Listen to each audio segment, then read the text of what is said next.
I'm sitting at my kitchen table, holding the papers that changed everything. The deed, the mortgage documents, the official proof that my son, Jamal, is now the owner of a beautiful $150,000 house, made possible, in part, by the $20,000 I gave him from my life savings. My hands are trembling, not from anger, from something heavier, a sadness so deep it feels like it has weight, pressing down on my chest and making it hard to breathe. My bedroom door is slightly ajar, and through the narrow opening, I can hear every word of the phone call Jamal is having with his wife, Keisha. His voice is bright, excited, full of plans. Our future, he says. Not our future, theirs. Yeah, baby, everything's set. The papers came in today. The house is officially ours. He laughs, that same laugh that used to echo through this apartment when he was a boy. That laugh that once filled me with pride and warmth. Your mama's gonna be so happy, he continues. Finally, Miss Cynthia will have her own room with the garden view, just like she always wanted. Miss Cynthia, Keisha's mother. My heart stops. Miss Cynthia is going to live in the house I helped pay for, the house I believed would be my home in my old age, the house where I imagined rocking on the porch, listening to my grandchildren laugh in the yard. And me? I whisper to the empty room, but he can't hear me. I keep listening. Nah, baby, we already talked about this. My mom's fine in her apartment.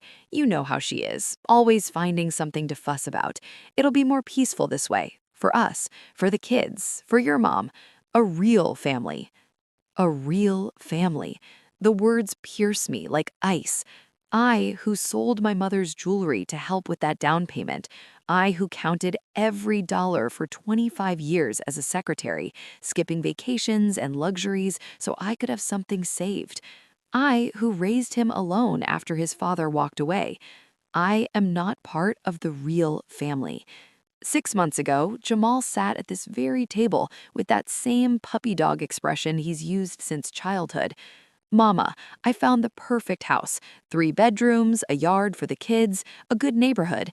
I just need $20,000 for the down payment. I promise I'll pay you back in 2 years. And of course, you'll always have a place with us. You'll always have a place with us. I remember writing those exact words in my journal that night because I was so happy I couldn't sleep. I thought it meant belonging. I thought it meant security. I thought it meant I wouldn't grow old alone. Now I know it meant leverage.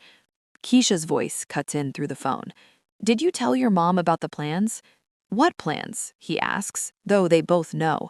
That she's not moving in with us, that the house is just for us and the kids.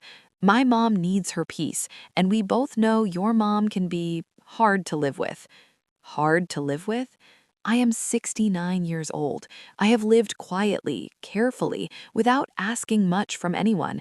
I worked double shifts when Jamal was in college. I paid tuition when scholarships ran short. I skipped buying myself a winter coat so he could have new textbooks. I am hard to live with? I get up and walk to the window. Rain slides down the glass, like tears I refuse to shed. 25 years in that gray office building downtown. 25 years of brown bag lunches, of clearance racks, of saving, saving, saving. So I wouldn't be a burden. And somehow, I became one anyway. The next morning, I make coffee before dawn. Not because I have to, because I have things to do. I sit down with my old notebook, the one where I track expenses, and I start a different kind of list. Every dollar I've given Jamal in the past 5 years. $2,000 for a used car, $800 for a transmission, $10,000 for school uniforms and supplies, $700 for Keisha's dental work, $3,000 for credit card debt, $500 here, $300 there, and now $20,000 for the house. The total makes me dizzy. $48,300, nearly $50,000. And what did I receive? Sunday visits where I sat quietly in the corner, grandchildren who barely know me because Grandma Dolores is boring, invitations declined on my behalf because Mama doesn't like to go out. I open the shoebox in my closet where I keep my important documents. My will is on top. 3 years ago, I left everything to Jamal: the apartment, my savings, my life insurance, my grandmother's jewelry, everything, because he was my only son, because I believed love meant sacrifice without limits. At 7 a.m., my phone rings. Mama, how you doing? Keisha and I were wondering if you could help us with a little something, just $3,000 for the movers and some furniture. More money. Always more money. I'll think about it, I say. Silence. You've never had to think before, Mama. Exactly. I hang up and turn my phone off. For 3 days, it stays off while they call and text and leave messages. On Wednesday morning, I turn it back on. 27 missed calls, 15 text messages. The last one reads, "If this is about the house, we can work something out for you, but we need help with the move first. Then we'll fix the other stuff." The other stuff is me, my dignity, my place, my worth. At 10 a.m., I walk into the bank. I'd like to remove my son as a beneficiary on my account, I tell the representative, and cancel the debit card in his name. For the first time in years, I feel something powerful: control. I open a separate savings account. I arrange to revise my will. I meet with a lawyer that afternoon and tell him I want to divide my estate differently: part to Jamal, part to charities that support older women who've been financially exploited by family. He nods knowingly. "You're not alone in this," he says. I leave his office lighter than I've felt in months. At 4 p.m., there's a knock at my door. Jamal stands there, Keisha behind him. "Jamal, thank God you're okay," he says, reaching for a hug. I step back. "You talked about me like I was a burden," I say calmly, "like I wasn't part of your real family." His face drains of color. "That's not what we meant, but it's what you said." He starts crying, big, heaving sobs. I have seen those tears before, when he broke a toy, when he got in trouble at school, when he needed forgiveness. But this time, I don't rush to comfort him. "I'm not the Bank of Dolores anymore," I say. "There will be no $3,000. There will be no more loans. I gave you $48,300 in 5 years. That ends today." "Mama, we'll let you move in." "No," I say gently. "You don't want me. You want access to me." Silence fills the room. "I need you to leave now." They go. When the door closes, my legs feel weak, but my spine has never been straighter. I sit in my chair by the window and breathe. For years, I thought love meant endless giving. I thought saying no would mean losing my son. But what I almost lost was myself. That evening, I call my friend Leonida. "Want to go to the park?" I ask. "I'd love to," she says. As I look in the mirror before leaving, I see a 69-year-old woman who finally understands something she should have known long ago. Her worth is not measured by what she can provide. Her love is not a bank account, and her life belongs to her. For the first time in a very long time, I smile. The apartment feels different after they leave. Not emptier, clearer. For years, this space carried the weight of my waiting. Waiting for visits, waiting for calls, waiting to be needed, waiting to belong somewhere other than here. Now it feels like mine again. I sit in my chair by the window and let the quiet settle into my bones. My heart is still racing from the confrontation, but underneath it is something steady, solid. I meant what I said. That night, my phone stays on. Jamal doesn't call, neither does Keisha. That silence speaks louder than the 27 missed calls from before. The first week. By Friday, Jamal sends a single message. "We moved in. Hope you're doing okay." No apology, no acknowledgement, no gratitude, just information.